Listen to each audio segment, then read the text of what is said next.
안녕하세요. 엄브렐라 리서치 댄입니다. 사모펀드 매매 동향을 통한 투자 아이디어 4월 4일 종가 기준으로 4월 5일자용 시작하도록 하겠습니다. 시간이 4월 5일이 벌써 넘었네요. 네. 일단 매수 종목들을 좀 보면 지난주에 여기에 사모펀드 매매 동향이 계속 나왔던 대한항공하고 하나손해보험이 나왔고요. 특이한 건 파라다이스, 카지노 뭐 이런 종목들 2차전지 중에서는 동학이요. 최근에 일진머티리얼 같은 동학의 일진머티리얼 다 레거드입니다. LNF, 에코프로 오르고 나서 오르는 애들이라서 이런 애들이 좀 눈에 띄고 지금 보면 하나투어 뭐 건설은 뭐 GS건설 좀 사긴 합니다만 일단 전반적으로 여기 보면 호텔 위드 코로나죠. 네, 위드 코로나. 네, 지겹습니다. 이제 거의 1년 동안 5번의 박스를 보였고, 지금 이번에도 1분기 실적 안 좋은 거는 다 알고 있어요. 이걸 가지고 지금 어떻게 여기서부터 본격적으로 움직일 것이냐, 아니면은 다시 박스를 맞고 떨어질 것이냐. 앞으로 이번, 이제 좀 있으면 이제 실적 발표 시즌입니다. 삼성전자를 필두로 해서. 그러면 과연 이런 애들이 실적 안 좋다고 해서 빠지면 어떻게 될 것인가에 대한 고민이 분명히 많을 수밖에 없습니다. 보니까 제주항공도 있네요. ACC도 있고요. 그다음에 우리 소재 한세실업, 영업무역 최근에 계속 나오고 있죠. 이런 부분에 대해서 좀 고민을 해봤는데 이제 좀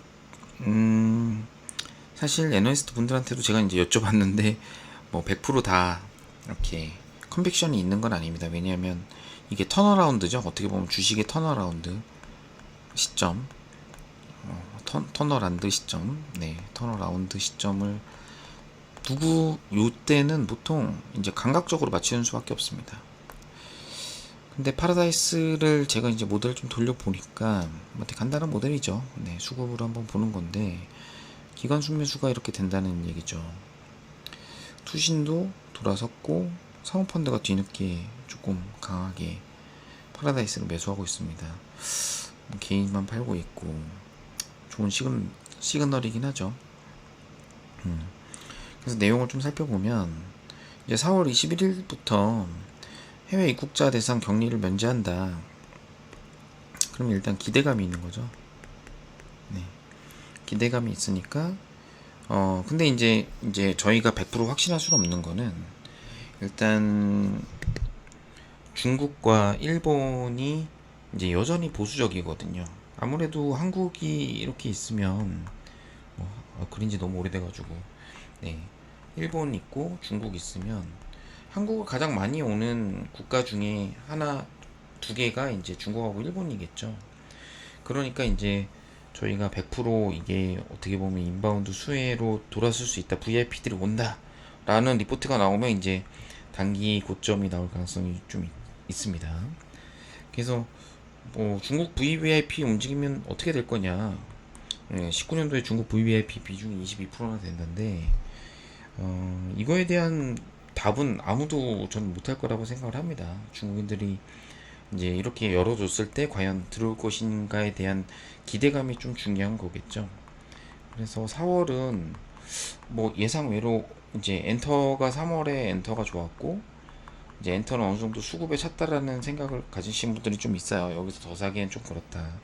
그러면 4월 기대감이 어느 정도 녹아 있으면 이 위드 코로나 저희가 이미 다 압니다. 항공, 여행 뭐 이런 것들이 있는데 일단 대한항공이 지난주에 계속 나온 거는 제가 유료 구독자 분들한테는 일단 그 데이터를 보내드렸어요. 그게 뭐냐면 발틱 화물 지수예요. 이게 이렇게 갔다가 최근에 이렇게 빠졌습니다. 근데 화물 지수 빠지면 대한항공도 좀 눌렸거든요.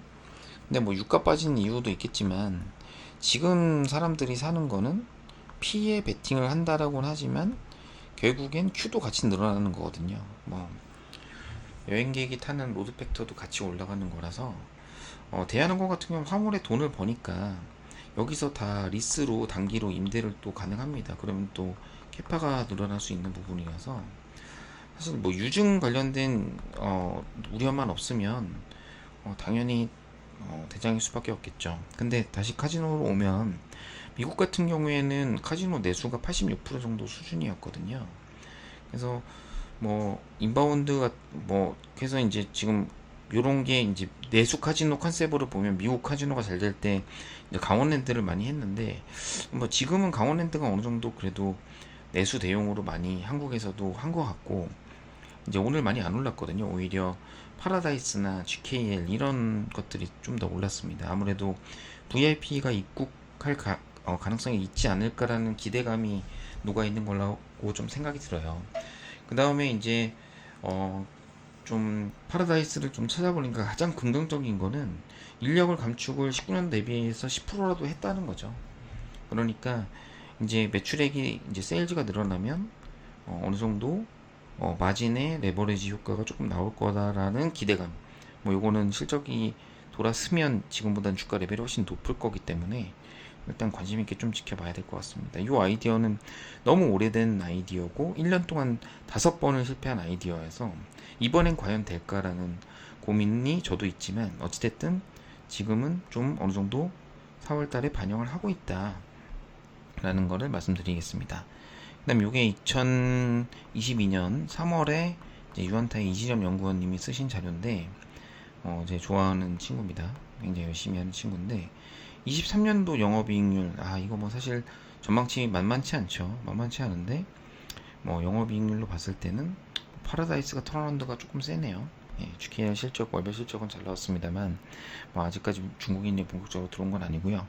그래서 이 퀀트 모델 그 스크리닝의 이제 마지막 분은 호텔 신라를 제가 봤는데 사실 아웃바운드의 대장은 뭐 항공주는 대한항공, 뭐 여행주는 뭐 하나투어가 대장이겠죠. 근데 아웃바운드는 어느 정도 동일하세요. 근데 인바운드는 원래는 대장은 이제 호텔 신라입니다. 호텔 신라. 근데 호텔 신라 같은 경우에도 지금 보면 리포트를 보면은 1분기 연결 204원으로 컨센서스 하회한다. 이유는 베이징 동계올림픽 올림픽 앞두고서 이제 방역 정책 강화하면서 시내 면세점 수요가 둔화됐다. 뭐 이거 이미 반영이 된 거죠. 주가가 한번 내려갔다 왔습니다. 이것 때문에. 면세점 수요는 2분기부터 반영된다니까 1분기 시정에 나오면 면세점은 QOQ 바닥이네. 그럼 1분기 시정 나올 때쯤에는 전 바닥이 나올 거라고 생각하고 있고 그렇게 되면은 이제 뭐 아무래도 인바운드에서의 대장은 아무래도 호텔 신라가 될 가능성이 높겠죠.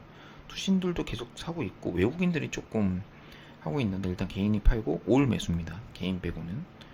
그래서 면세점 수요도 2분기부터 반등을 기대하지만 다만 오미크론이 확산이 한국도 지금 뭐 데일리로 봤을 때 오늘 기준으로 25만 명이니까 다시 또 올라갔거든요. 피크아웃 된 줄 알았는데 해외 비즈니스 고객이 감소되면서 격리 규제 완화가 필요하다는 얘기가 나오면서 이제 정부가 21일 4월 21일날 풀어준다는 얘기가 나온 거예요.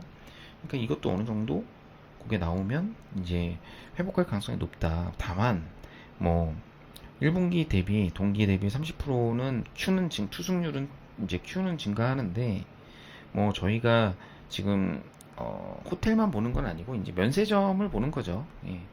아무래도 인바운드에서 가장 강한 거는 면세점이고 면세점은 중국 따이공 영향이 많이 크기 때문에 이런 분들이 오면은 좀 반등이 나올 수 있다. 과연 4월 달은 시작한 지 이틀밖에 안 지났지만 아웃바운드, 인바운드 관련된 미드 코너로 다시 갈 것인가?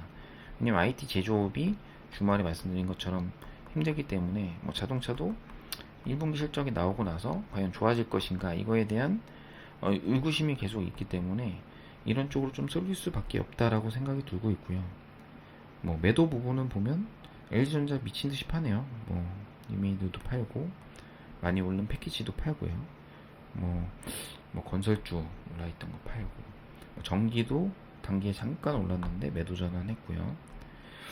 네, 이런 부분을 좀 참고하시면 될 것 같습니다. 이상 엄브렐라 리서치의 댄이었습니다. 그리고 주말 인사이트의 그 밸류에이션 테이블 요거 조금 바뀐 것 같다 엑셀 해주신 분 너무 감사드립니다. 이런 피드백이 저한테는 굉장히 소중합니다. 감사합니다.